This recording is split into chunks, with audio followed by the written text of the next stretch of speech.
Every time I try to get out, they just keep pulling me back in. That was a really bad impression, I know, but this Epstein thing, it won't go away, folks. New evidence. A prison guard who worked at the Metro Correctional Facility, one of Epstein's guards, who was charged with falsifying records, where the charges were later dropped. Now there's some new evidence of mysterious deposits, mysterious Google searches. And I'm going back to the original, probably the most famous, damning, elucidating posts, documents, email files, etc. of this entire Epstein debacle on the night that he was so-called found deceased. I'm going to go back to that. You don't want to miss this. This is so revelatory. Also, we're going to California, y'all, my home state. I'm going to share with you Karen Bass, Karen Do Nothing DEI hire Bass, who's turning LA into literally a modern day dystopia, is shocked at what leadership looks like when she gets a phone call from President Trump. I've got that and a whole lot more, but let's first dive into this. One of Jeffrey Epstein's prison guards Googled the predator minutes before he was found dead and also made a mysterious $5,000 cash deposit 10 days before jail sale unaliveness. New Department of Justice DOJ documents revealed Tova Knoll was one of the two Metropolitan Correctional Center workers accused of falsifying records to say they checked on Epstein throughout the night before his August 10th, 2019. The guards were fired, but criminal charges, you can see her on your screen right now, against them both were later dropped. So this Noel guard Googled, quote, latest on Epstein in jail at 5:42 a.m. and again at 5:52 a.m., less than 40 minutes before her colleague, correctional officer Michael Thomas, found the disgraced financier dead in his cell by you-know-what at 6:30 a.m., or allegedly at you-know-what. Remember the video of Kash Patel and Dan Bongino, former deputy director of the FBI, on Maria Bartiromo saying, there's nothing here. Oh, no, I wish there was, but there's nothing here. He did it, and that's it. Case closed. Well, it's anything but closed. And by the way, I've got an entire playlist where I go through, massive amounts of jail cell footage, lots of discrepancies, lots of puzzles, lots of mysteries. If you want to check all that out, I'll leave the entire playlist in the show notes description down below, as well as the pinned comment. So earlier in that shift, Tova Knoll, who's 37, shopped for furniture online and snoozed on the job. Big shock there. Instead of making the mandated checks on Epstein every 30 minutes, while Thomas perused motorcycles, prosecutors said. So I've had jobs like that. When I was a kid, I worked security, and of course, when you're working graveyard or what have you, it's very easy to get sucked in and tempted to do other things rather than make your rounds, so to speak. So this is kind of stuff that happens all the time, albeit this is like one of the most high-profile individuals who demanded constant surveillance, and shirking your duties there is just absolutely foul and egregious. The FBI highlighted the eerie internet search in its 66-page forensic examination of the Bureau of Prisons desktop computers of Knoll and Thomas. It was the only search highlighted. So you could see here them checking the server. Furniture Bronx is a search, Ashley's Furniture, USA Jobs, just random searches. And then you'll see latest on Epstein jail, and then you'll see those two marks right there, 5:42 and at 5:52. Latest on Epstein in jail, those two Google searches. When questioned during her sworn statement to the DOJ in 2021, Knoll denied Googling Epstein, saying, I don't remember doing that, according to a transcript. She said FBI records were not, quote, accurate. I don't recall looking him up, end quote. I'm sure she's telling the truth. Knoll, who's since been sued in Westchester County Supreme Court for alleged assault at her new job as a medical office assistant. Boy, she sounds like a winner. Also claimed the investigators, everyone at the Manhattan federal lockup, failed to do rounds and falsified records about it. So who's in that body bag? Oh my goodness gracious. This guy's alive and well playing video games in Israel. What do you think? If you have no clue what I'm talking about, go check the playlist. I've never worked in the special housing unit and actually done rounds every 30 minutes, she told investigators. Meanwhile, Chase Bank, and that's a picture of her at the bottom of your screen, flagged cash deposits in her bank account in a, quote, suspicious activity report to the FBI in November of 2019. Another file from the DOJ revealed a total of 12 deposits began in April 2018, the bank said, and culminated in the largest deposit for $5,000 on July 30th, 2019. The records show that's just a mere 11 days before Epstein was found, you know what. They show 7 cash deposits totaling $11,880. Noel started working at the special housing unit where Epstein had been held beginning in July 7th of 2019, only a few weeks. That seems just, that's a very odd detail right there. You've got one of the most high-profile criminals, maybe in the last 50 to 100 years, and you've got somebody who just started working there to keep an eye on him? What? Noel, who drove a $62,000 2019 Land Rover, wasn't asked about the cash during her DOJ interview. An internal FBI briefing also released in the DOJ files, in the Epstein files, reveals the agency thought Noel was likely the mysterious orange shape spotted in a blurry surveillance video near Epstein's cell around 10:40 p.m. that night. I have a complete video coverage of that. I did a whole detailed breakdown of that. Go check that out right after this. The agency wrote, quote, at approximately 10:40 p.m., a correctional officer believed to be Tova Noel carried linen or inmate clothing up to the L tier last time any correctional officer approached the only entrance to the SHU tier, the agency wrote. And Epstein apparently himself with strips of orange cloth. In the sworn statement, Noel, who was working a double shift that day, told investigators she last saw Epstein alive, quote, somewhere around after 10, and that she, quote, never gave out linen ever, which a lot of correctional officers and police officers and law enforcement officials have stated that should have never or will never or cannot ever happen. Or clothing to inmates, because that's done the shift before. This pixelated orange blob has been a huge debate on what in the world was going on there. The original 2023 Inspector General report said that it was, quote, unidentified correctional officers, making the recently released FBI document the first time a name was publicly put to the mysterious shape. She testified she didn't know why Epstein had extra linen in his cell. The other guard on duty was sleeping between 10 and midnight, she said. A prison employee entering the area of Epstein's cell alone would be a policy violation. Workers have said, I just said that before.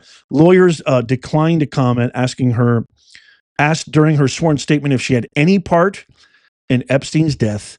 Noel replied, quote, no, end quote. Large sums of money, Google searches in the wee hours of the morning, and then shirking your duties, pretending that you're doing your job while doing anything but. You put 2 and 2 together and holy macadamia nut. At the very least, that seems very, very fishy. And what I'm about to share with you right now that I think confirms everything is the anonymous post heard round the world. Before I share with you the anonymous post heard round the world, that really is the apex of this entire case, I have to share with you something that has been extremely valuable to tons of our viewers and listeners and beyond. And that is this amazing organization that we've partnered with called Chapter, that is helping so many people save tons of money and gain clarity on something that is even more puzzling than the Epstein case, Medicare. Check out this one viewer who said that Chapter is terrific, seriously very helpful, especially if you are transitioning to Medicare at age 65 like I was. They got me on a much better plan with much, much lower drug copays. I'm just thrilled. World-class service. Another viewer said, I called Chapter yesterday and found just what coverage we needed with the doctors, chiropractor, eye doctors, pharmacy, and preferred hospital network, plus bonus of $20 back pay for my husband and I each month. Thank you so much. And then lastly, Daniel just sent me this. Chapter saved me $1,840 this year. And there's so many more. So call this number right now. I'll also leave links and details in the show notes, description, and pinned comment. 656-218-0931. You can also go to askchapter.org/Nez. But call this number, 656-218-0931. Start saving today and tell him Professor Nez says hello. Some of you might remember this, but this post always raises the hairs on the back of my neck. And they're actually rising right now as I'm looking at this.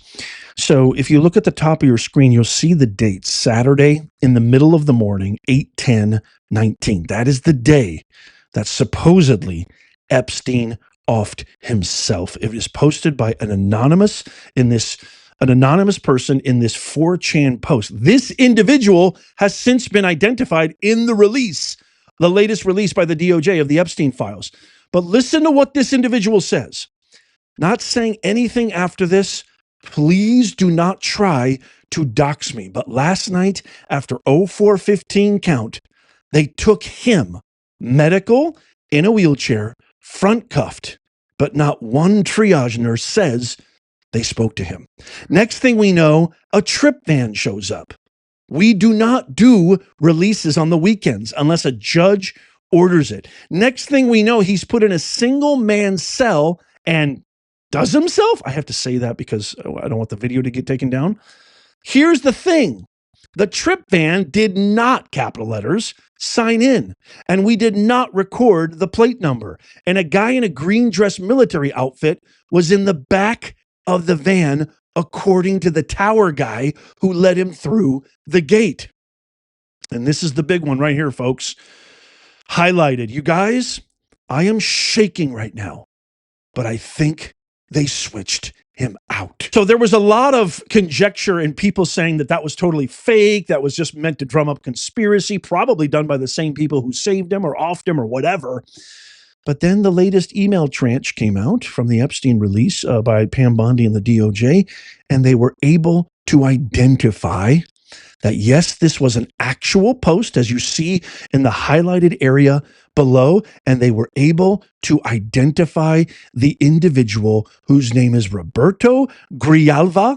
There's his signature, and there's his employee member custom ID that's redacted, and it just proves that he was a Metropolitan Correctional Center officer.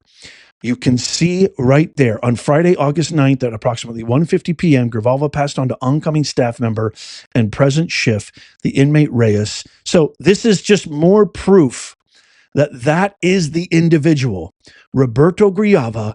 It was not a completely random conspiracy, fake AI, whatever post. It was a legitimate post by this individual who actually worked at the MCC Center in New York where Epstein was being held. I think oh my God, this is just nuts. It's just nuts. Now you see why I had to post this and do a video on this? For all intents and purposes, ladies and gentlemen, everybody watching and listening, given all of this, I mean, insurmountable, undeniable, unequivocal evidence, there is an above 50% chance, maybe even way higher, that Jeffrey Epstein is alive and well, living in some, completely hidden quarters, hidden area, hidden geography, what have you, or they actually did. And when I say they, I'm talking about all the elites that are coming out, the Les Wexlers, the Rothschilds, the Hakeem Jeffrey Epsteins, all the Bill Clintons.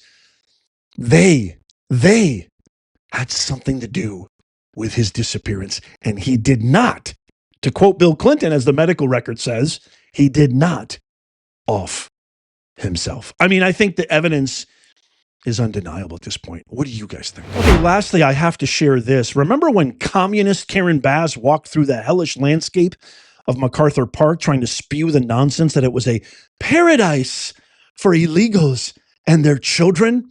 Well, guess what? Karen Bass has been accused of gaslighting residents while, quote unquote, protecting violent gang members after the feds took down several members of the city's largest gang in MacArthur Park. She was actually calling it outrageous and un-American. She also insisted at the time that MacArthur Park, which has long been plagued by gang activity, homelessness, and drug addicts, was a beloved children's sanctuary. She ranted on X saying minutes before there were 20 kids playing. Then the military comes through. Just like all Democrats, they fight law enforcement and fight for criminals. Remember, not one protest for Lake and Riley, not one a demonstration, not one parade or rally for Rachel Marin, Jocelyn Nungar, and the thousands of others American citizens who've been mortally slain by illegal criminals. Now she says she made a phone call to President Trump. And listen to how she responds in shock that the president actually took her call. She was completely blindsided. She had no idea what real leadership looked like. Watch this. I want to come back to how the conversation started. So you call the White House, you say, I want to talk to the president. Yes. And what, 2 days later, you get a call back. And how did that telephone call start? Sure, it was actually the next day. And to be honest with you, I was reluctant to call because there are a few other things going on, like what's happening overseas. And I didn't think, given all that was happening internationally, that he would actually return my call. But he did. And so the call came through and, you know, his first response was, "Hi, Karen, we haven't talked in a long time." I was like, okay. and so what did you say after? Bottom line, I'm going to do whatever it takes to get the Palisades rebuilt. And I have always said, while I have my differences with the administration that the administration certainly knows about, the whole immigration issue that happened, the important thing is to get Palisadians back home. Yeah, she just wants to get Palisadians back home when it's been over a year and not one single resident. Spencer Pratt, God, please vote Spencer Pratt for mayor, has been going off on this for the last 18 months because she has done nothing. Now, all of a sudden, that election is coming up. Guess who tries to go into action? She's been so busy fighting law enforcement officers or simply doing a task that we all voted for that has been commandanted the chief law enforcement officer of the United States, our president. She's been so busy fighting them that she forgot about the very citizens who probably pay the most taxes for her salary and all the rest of them. She forgot about them completely. And then she's shocked at what real leadership looks like. I couldn't believe he called me back. Not only was it 2 days, it was the next day. And he said, "Hi, Karen, long time no talk." After everything, this is why I love him so much. More proof. You can't get a better contrast of what real leadership looks like. A guy who's literally saving the world, who's freeing 90 million Iranians from persecution, who's doing so much to help America every single day, working seemingly 24/8, still has the time to call back because he knows that Karen Do-Nothing Bass is exactly that. She doesn't do anything. And he knows he wants to help Californians. He wants to turn California back to its golden era, to a time when California was beautiful and thriving and prosperous. I mean, if that doesn't give you the true dichotomy of what a real individual who takes conviction in his own actions, rolls up his own sleeves, actually puts in the work versus just another soggy politician who does nothing but talk, I don't know what is. I've got a whole new series of California fraud. If you think Minnesota fraud is bad, wait till you see what's happening in California. Stay tuned for that. I've got so much more to share with you, but tap that thumbs up if you love America. Let me know what you think of everything that I shared with you today. I can't wait to hear your comments. And make sure you check out these videos. Here's the playlist if you want to go really dive deep.